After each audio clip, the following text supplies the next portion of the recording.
Okay, this video is called What is the Truth About Gender?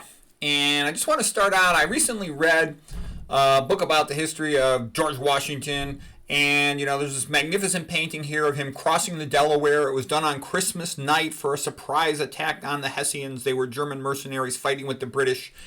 And what one gets from reading these books is how amazingly physically difficult and dangerous it was for the early Americans to try to bring freedom to this country. Here they are, rowing this boat in the middle of the night. They're freezing their butts off. Many of the American men with Big George there, they died of starvation. Many of them froze to death. Many of them got sick with diseases like dysentery. It was brutal.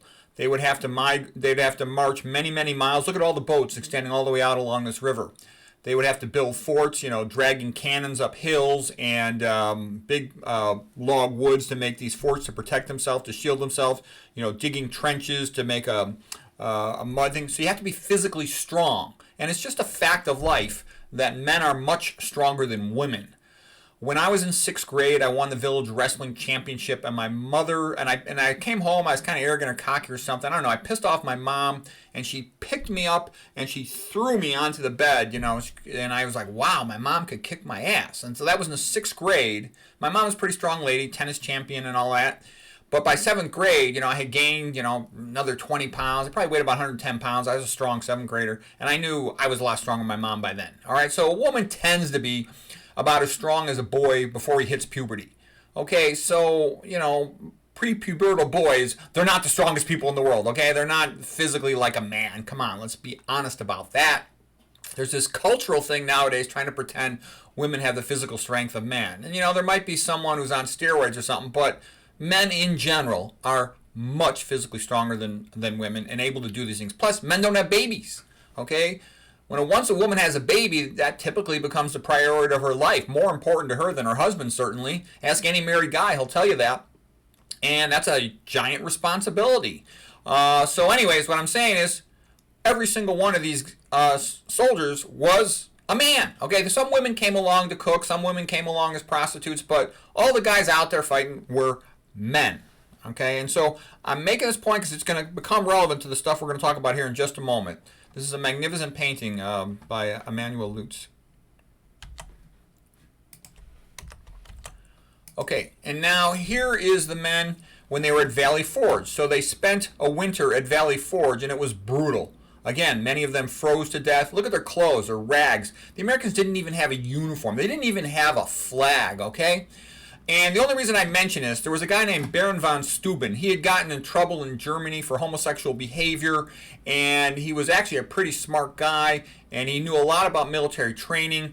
And so he came, and he actually helped George Washington to train the men, because the American soldiers, most of them had next to zero experience other than their perhaps recent conflicts with George, if they had any. But they got this guy, and he was the only homosexual mention in any of the books I've read on the subject. I'm sure there were probably others, but he's the only one I know about. What I'm trying to say was one out of many thousands that was mentioned, and there's this idea now in modern culture, everyone is gay, everyone is a homosexual, everyone's considering getting a sex change, and what I'm saying is, these are uncommon things. I mean, I don't know the exact percentage of homosexuality, but I know when I was growing up, it was uncommon. I don't know the percentage. That can be debated. But what I'm trying to say is, as a society, it's almost like the percentage perspectives are a little bit distorted, okay?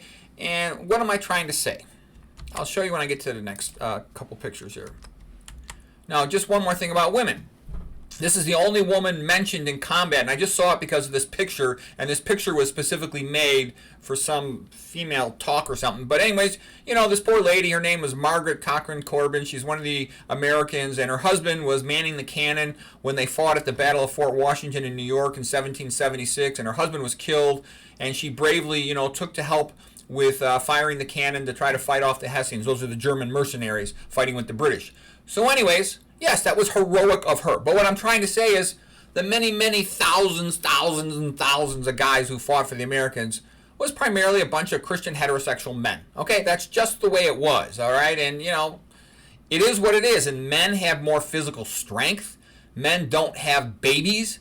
so they're considered more expendable, and they're sort of more built for all this stuff, building all these forts, running and retreating and traveling miles, setting up this fort in the middle of the night. What I'm basically trying to say here is men and women are not the same. Any guy who's had a girlfriend knows his girlfriend's not the same as his guy friends. Thank God for that, okay? So what does this talk about? The truth about gender. What I'm trying to say here is, and here's going to be the point of this, everyone in the United States nowadays tends to be exposed to a lot of estrogenic chemicals. And it starts even before birth. When the kid's in the mother's uterus, he's exposed to all the estrogenic chemicals that the mother eats with her diet, and that she's exposed to through cosmetic products, through her water, etc. So the baby is exposed to a lot of estrogenic chemicals, more than is normal. Then they typically give babies baby formula, quite often with soy. Comes in an aluminum can that's metalloestrogen. Soy itself is estrogenic. The can is lined with BPA, a plastic typically. That's estrogenic, or some BPA equivalent. The corn, let's say the soy itself is sprayed with glyphosate. That's estrogenic. Often sweetened with high fructose corn syrup. That's sprayed with atrazine, highly estrogenic. High fructose corn syrup, the purification methods often are contaminated by mercury. Mercury is a metalloestrogen as well. So what I'm saying is, just by the time he's a baby drinking his milk, the kid's already been exposed to a lot of estrogen. Then cow's milk is now engineered so the cows are pregnant, and therefore their milk contains a lot of estrogen. A pregnant animal has a lot of estrogen. It's more profitable for the farmer to do it that way. Lots of kids have gone into precocious puberty because of drinking milk, cow milk. Meat, they give a lot of the meat animals, livestock, estrogens to make them get fat faster. It's a fat storage hormone. It sort of tells the brain the body's pregnant, so it needs to gain weight and store that fat for the baby in case it needs it for energy. Soy milk, we talked about that. Flax has got estrogenics off the charts, even far more than soy. There's this big craze. Oh, everyone needs to eat flax. I think it's insane. Why would I want to eat a high-fat food that plugs up arteries and then, well, we got to getting into flax. I don't want to get into flax right now because that's a big topic, but I don't think it's a smart idea. You can talk about immune suppression. You can talk about whatever you want. It's a big topic. I'll save that for another day. But I'm just saying is there's this idea, oh, we must eat estrogenic fat. What do I need to eat estrogenic fat? That's the last thing in the world I want to eat. Okay, tap water is full of estrogens. It's too expensive for municipal water filtration to remove the estrogens. So it's full of them. Plus, they put aluminum in the water as a so-called clarifier. It makes the water look clear, but now you're drinking a metalloestrogen that's also a dementogen. It makes you stupid. That's why you definitely want at least a carbon water filter. Better yet, for your drinking water, also have a reverse osmosis. I have separate lectures on water filtration. Sunscreens, moisturizers, almost all of them contain estrogen preservatives. I talk about it in my lectures about estrogen chemistry and stuff. I got lectures on all this other stuff. Deodorants, estrogenic, increasing the risk of breast cancer. Soaps and shampoos that have estrogenic preservatives in them. Even the chemical in laundry detergents, let's say, in dishwasher detergents is nonylphenol, estrogenic, okay? Laundry detergent, nonylphenol and related compounds, estrogenic. So what's the point of all this? The American population is being exposed to tremendous amounts of estrogenic chemicals, often in concentrations thousands of times higher than physiologic amounts. Physiologic amount of estrogen in a man is only like 20 picograms per milliliter. In a woman with her menstrual cycle, premenopausal, it varies from 20 to 400 picograms per milliliter. So the point I'm saying is these chemical, plant, preservative, etc. estrogens could be in concentrations thousands of times higher than that. So it's to be expected that they might disrupt a person's physiology.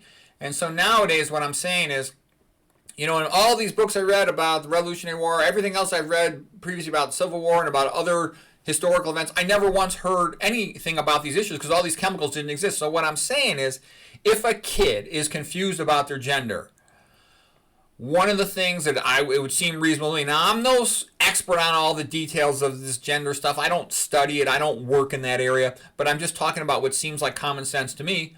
Why not first try to reduce the kid's exposure to exogenous chemicals from outside the body, like all these cosmetic products, food products, water things in the water. And once you've reduced the kid's exposure to these external things, see how the kid does. Before rushing out to, oh, he's really a girl, he should be chemically or surgically castrated. No one did that in the past.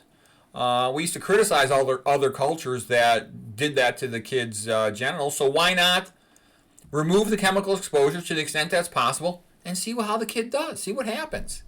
Okay, so my advice too is get your kids out of the public schools. I just hear one bad thing after another about the public schools, and the public schools were really bad back in my day, 40 years ago.